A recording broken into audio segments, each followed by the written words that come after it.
দেখাও না, কাছে একটা দেখাও নাই।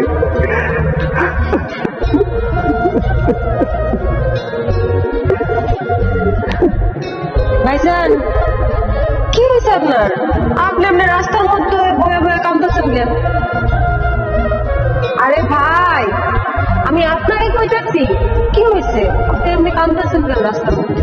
আমি কেন রাস্তার মধ্যে কাঁদতেছি এটা শুনে আপনি কি করবেন? হ্যাঁ, আপনার দুঃখের লেগে তো আমি কাঁদতেছি না।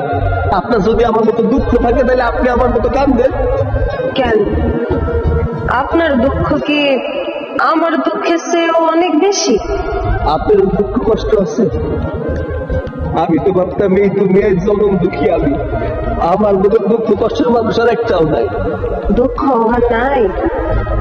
ছোটবেলায় আপনি মরে গেছে, আম্মা ছিল আমার লাগে। আম্মা তাও অসুস্থ ছিল, কিছু করতে পারতো না। তারপর আর কি, জীবন যুদ্ধ শুরু করে দিলাম, সংসারের হাল ধরলাম আমি।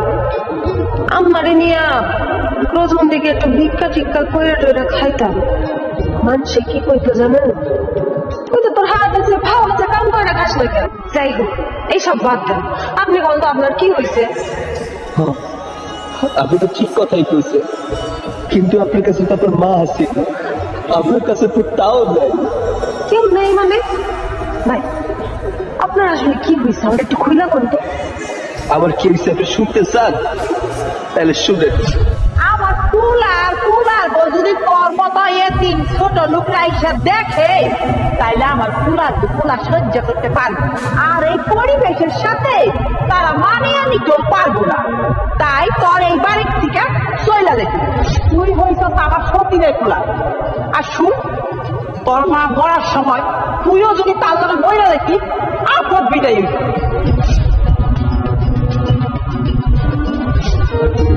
তাহলে কম অমন কি আমার দুনিয়ায় আপন বইলা কেউ আছে?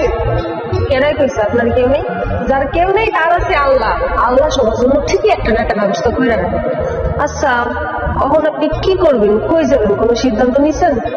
আমি কই যাবো, কি করবো, আমি কিছুই জানি না।